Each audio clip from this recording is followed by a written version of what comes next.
This conversation will now include Teacup spoilers through the season 1 finale. So if you are not caught up, it's very easy. Push play, go on Peacock, binge the episodes, and then come right back here for, oh boy, a whole lot. There's so many really big scenes that I want to hit. The drowning scene has to be the first one on my list right now, and you knew she was going to say that. I feel like we could sit here and we could spend hours having a conversation and still not hit all of like the acting feats that are on display in that particular scene. So, can you each maybe isolate the most difficult part of that sequence for you? Having to stop filming it. We did that on 2 days, that scene. Maybe my biggest challenge on that day is I woke up with this crazy migraine. But then I was just so excited for it. When Ian told me that we were going to do this at the end, I was like, thank you so much for this. Because I didn't think, I love the character just in her simplicity, but this is just so fun. I didn't want to stop doing it. We had like the whole thing. Yeah, I don't know if you were as excited. I was.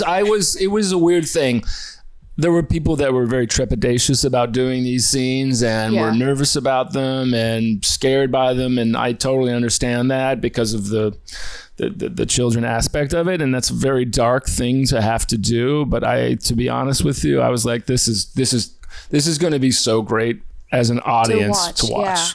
And it's going to be so exciting and it's going to be crazy to see where their show goes. So I was like, I could not believe this is where Ian took it. Once I got my head around that, I was like excited by it. And I think you were kind of alluding to, it wasn't the worst. It was fun to do too. It was scary and crazy, but we knew each other so well and trusted each other by that point so much that it was easy to kind of jump off the cliff with each other. That's how I felt. I mean, maybe you felt differently. No. Everything just, it just felt right. And just filming it too, everything felt so safe and fun, like truly. And we could really go all out, by that point, like you were saying, we really knew who those characters were and what they really had to do in that moment. Because it's such a crazy, it's such like crazy circumstances to be in to actually do that to your kid.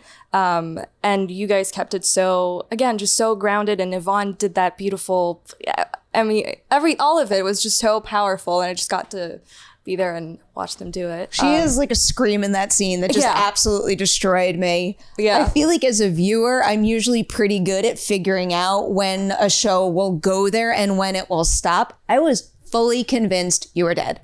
Fully convinced. I'm glad that happened. And then, like, thank God you're not, because then it paves the way to yet another great scene that I will touch on in a minute. But first, I do have like an obnoxiously specific question for both of you. Did you talk to Ian when doing that scene in terms of like when the exact moment needed to be for Assassin to leave her and go into him, and how that needed to look so that if an audience member goes back and watches that, we know that you planted the seed for it? I mean, I don't remember. I don't know. It was in the writing and in the choreography, and then it was clear that when the mask gets pushed up, and I think you kick me off again right after that, or something like that. There's a lot happening, but I basically take off your mask, and you kind of do there. Yeah, I have to take a breath, and that's when it would. That would be like the breath, the bad one. The bad breath. It's such a good scene. Very bad breath. Bad breath. So, Caleb, now I can ask you this. What was it like being a lead in the show and playing 2 characters? Well, what was it like being a lead in the show? Ice cream. We got this. You need more ice cream in your life. I think what it was like being a lead in the show, and this was like the first ever show that I've really done that's like this big. I think that was pretty amazing.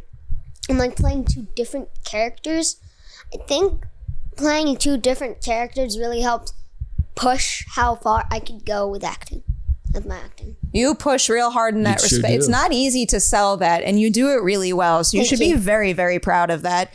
I have to go to the next really big scene for the family vibe here. It's James's death scene, but like again, Freezer. My God, the emotion is just no, like I said freezer. Oh, they were like loser. It is. I remember. Loser. Oh God, Emily Bierre canceled day one. He does kind of lose out in the end of the does lose out in his life. It's Yeah. applicable in some sense, but like that is, again, just like another absolutely wild scene that is filled with so much emotion and really like broke my heart, even though I know it's necessary. What kind of conversations do you all have to have with each other? What kind of things do you have to sit with yourself to make sure that that all plays as well as it does in the finished product? Well, I think, to be honest, they have the other, the rest of the family, they have the heavy lifting on that. Just because, I come down and I, get attacked and get thrown into a, freezer, and then they have to do the rest of the really quote unquote hard stuff, which they really did amazing. I was listening. I was like, and it was intense to listen to. Very intense. You would just come out at the end of every day, we're like bawling, and then you'd just like be like, oh, okay. It's like, oh, you were actually in there this whole time. They forgot a couple of times that I was in there. It's a lot. I don't know how much you thought about this, or the answer might be no, but when Assassin takes James over and you're playing those kinds of moments, is there any of him left in there for you?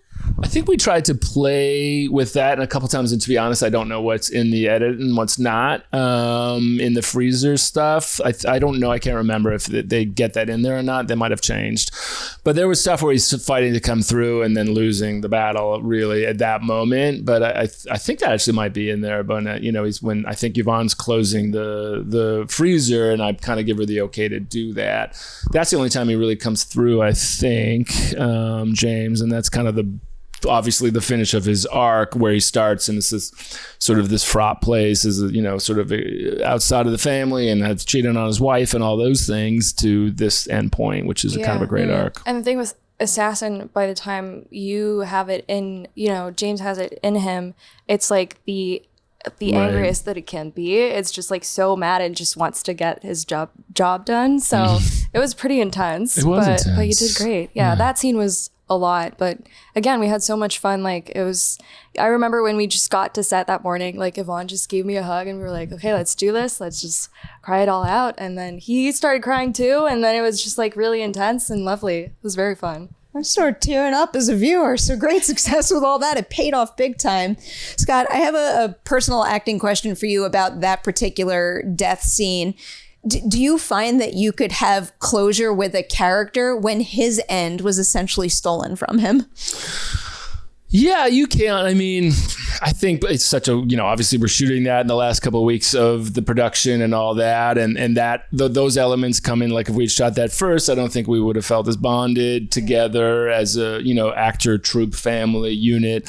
So that part of it was really there. You did feel this finality to it. And it was very, poignant that way. I don't think I've done that much on television where, you really don't see this character leaving the show at that point. You know what I mean? So it was great that way, and it did feel like that. When that freezer closes and the sandbags go on, it does feel like the end of something for sure.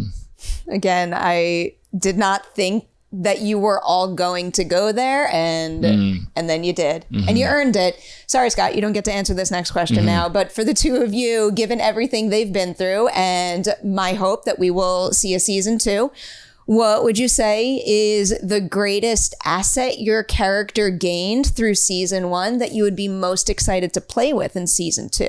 A new skill, maybe. Do you want to start or should I go first? I think I got you. You're fine.